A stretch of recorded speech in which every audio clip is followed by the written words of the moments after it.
ತಪಸ್ಸನ್ನು ಆಚರಿಸಿದಂತಹ ಋಷಿಮುನಿಗಳಿಗೂ ಅಗೋಚರನಾಗಿರುವಂತಹ ಶ್ರೀಹರಿ 4 ವರ್ಷದ ಸ್ವಚ್ಛ ಮನಸ್ಸಿನ ದ್ರೋಣ ಭಕ್ತಿಗೆ ಒಲಿತಾನೆ ಅಂತಾದರೆ ಪರಮಾತ್ಮನನ್ನ ಪೂಜಿಸುವುದಕ್ಕೆ ಬೇಕಾದದ್ದು ಭಕ್ತಿ ಎನ್ನುವುದು ಅರ್ಥವಾಗ್ತದೆ.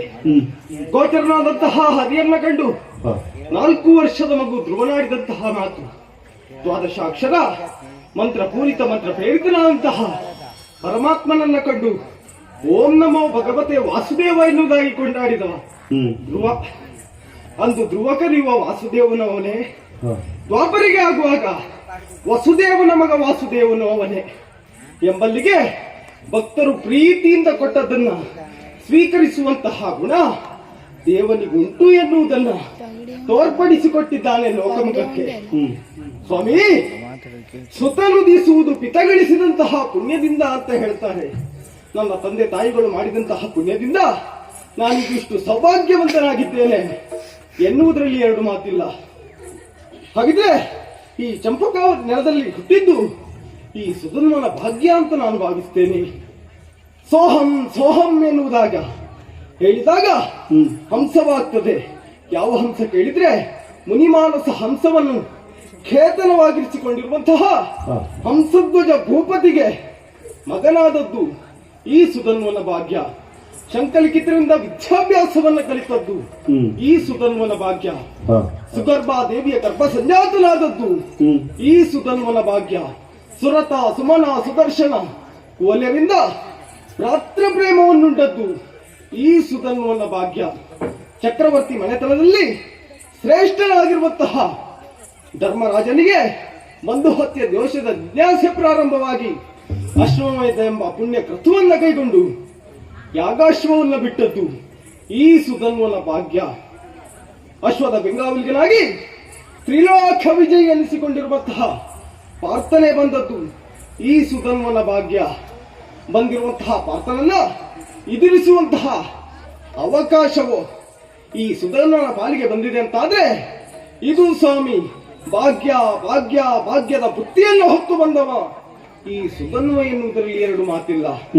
ಸ್ವಾಮಿ, ಬರುತ್ತಾ ಇರುವವ ಪಾರ್ಥ, ನಡೆಯುತ್ತಾ ಇರುವುದು ಘನಘೋರವಾದಂತಹ ಸಂಗ್ರಾಮ.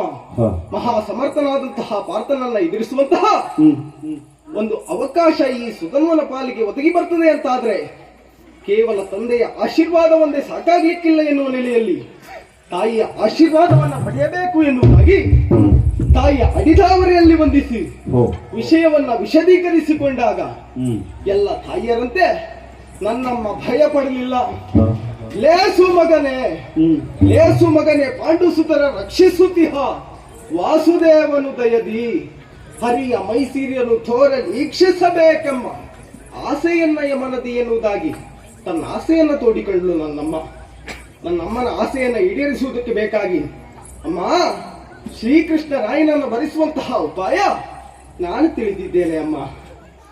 ಬಂದಿರುವಂತಹ ಪಾರ್ಥನನ್ನ ನೋಯಿಸಿದ ಮರುಕ್ಷಣವೇ ಶ್ರೀಕೃಷ್ಣ ಪರಮಾತ್ಮ ಇಲ್ಲಿಯವರೆಗಾಗಿ ಬಂದೇ ಬರ್ತಾನೆ ಎನ್ನುವುದಾಗಿ ನಾನು ಹೇಳಿದೆ. ಆಗ ನನ್ನಮ್ಮ ಒಂದು ಮಾತು ಹೇಳಿದ್ದು, ಮಗು ನೀನೇನೋ ಶ್ರೀಕೃಷ್ಣ ರಾಯನನ್ನ ಭರಿಸಬಹುದು, ಆದ್ರೆ ಬರುವ ಶ್ರೀಕೃಷ್ಣ ಪಾರ್ಥನ ಪಕ್ಷಪಾತಿಯಾಗಿ ಬರ್ತಾನೆ ಮಗನೇ.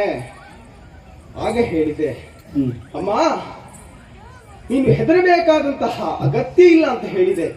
ಆದ್ರೂ ನಮ್ಮಮ್ಮ ಹೇಳಿದ್ಲು, ಮಗು ನಡೆಯುತ್ತಿರುವಂತಹ ಯುದ್ಧದಲ್ಲಿ ಯಾವ ಕಾರಣಕ್ಕೂ ಹಿಂದೆ ಹೆಮ್ಮೆಟ್ಟಿ ನೀನು ಓಡಿ ಬರಬಾರದು ಎನ್ನುವುದಾಗಿ ಹೇಳಿದ್ರು.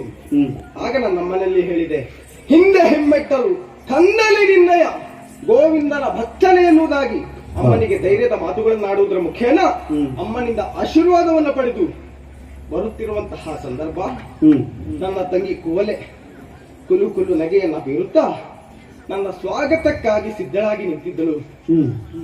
ನಾನು ಹೋದದ್ದೇ ತಡ. ನನ್ನನ್ನು ಸ್ವಾಗತಿಸಿ, ಅಣ್ಣ ನೀನು ಯುದ್ಧಕ್ಕಾಗಿ ಹೋಗ್ತಾ ಇದ್ದೀಯಾ, ನಡೆಯುವಂತಹ ಯುದ್ಧದಲ್ಲಿ ಯಾವ ಕಾರಣಕ್ಕೂ ನೀನು ಯುದ್ಧಕ್ಕೆ ಬೆನ್ನು ತೋರಿಸಿ ಓಡಿ ಬರಬೇಡ ಅಣ್ಣ ಅಂತ ಹೇಳಿದ್ಲು. ಯಾಕೆ ಕೇಳಿದೆ? ಆಗ ಹೇಳಿದ್ಲು, ಅಣ್ಣ ನೀನೊಮ್ಮೆ ಹಾಗೆ ಮಾಡಿದೆ ಅಂತಾದ್ರೆ ನಾಳೆಯ ದಿನ ನಾನು ಸೇರುವಂತಹ ನನ್ನ ಗಂಡನ ಮನೆಯಲ್ಲಿ ಸೋತು ಓಡಿ ಬಂದಿರುವಂತಹ ಸುಧನ್ವನ ತಂಗಿ ಎನ್ನುವುದಾಗಿ ನನ್ನನ್ನ ಜರಿಯಬಹುದು ಅಣ್ಣ ಅಂತ ಹೇಳಿದ್ದು. ಹಾಗೆ ತಂಗಿಗೂ ಧೈರ್ಯದ ಮಾತುಗಳನ್ನು ತುಂಬಿ ಅವಳಿಂದ ಆಶೀರ್ವಾದವನ್ನು ಪಡೆಯುವುದಕ್ಕಾಗುವುದಿಲ್ಲ, ಶುಭ ಹಾರೈಕೆಯನ್ನ ಪಡೆದು ಬಂದಿದ್ದೇನೆ. ಜನ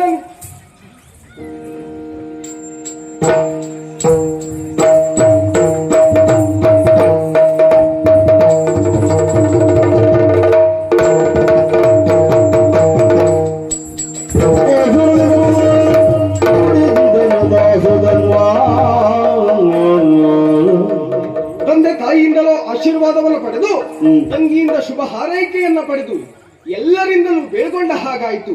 ಇನ್ಯಾಕೆ ತಡ, ಯುದ್ಧ ಕ್ಷೇತ್ರವನ್ನು ಪ್ರವೇಶ ಮಾಡ್ತೇನೆ. ಸ್ವಾಮಿ, ನಾನು ಆತುರದಿಂದ ಹೊರಟದ್ದೇನೋ ಹೌದು, ಆದ್ರೆ ಹೇಳುವವರಲ್ಲಿ ಎಲ್ಲರಲ್ಲಿಯೂ ಹೇಳಿ ಆಗಿದೆಯಾ?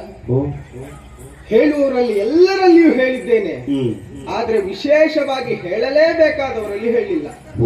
ಯಾರಲ್ಲಿ ಹೇಳಲಿಲ್ಲ? ನನ್ನ ಮಡದಿ. ತಂದೆ ತಾಯಿಯನ್ನ ಬಿಟ್ಟು ನನ್ನನ್ನೇ ನಂಬಿ ನನ್ನ ಮನವನ್ನೋ ಬೆಳಗುವುದಕ್ಕೆ ಬಂದಿರುವಂತಹ ನನ್ನ ಅರ್ಧಾಂಗಿ ಪ್ರಭಾವತಿ ಅವಳಲ್ಲಿ ಹೇಳಲಿಲ್ಲ. ಒಂದೊಮ್ಮೆ ನಾನು ವಿಷಯವನ್ನು ಅವಳಲ್ಲಿ ಹೇಳದೆ ಹೋದೆ ಅಂತ ಆದ್ರೆ ಎಷ್ಟು ನೋವಾಗ್ಲಿಕ್ಕಿಲ್ಲ ಅವಳ ಮನಸ್ಸಿಗೆ.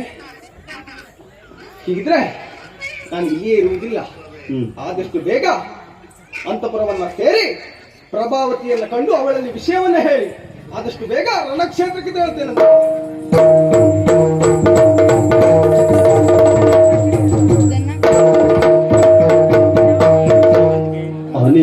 ಅನಿತರುಳಾತನ ರಾಣಿ ಪ್ರಭಾವತಿ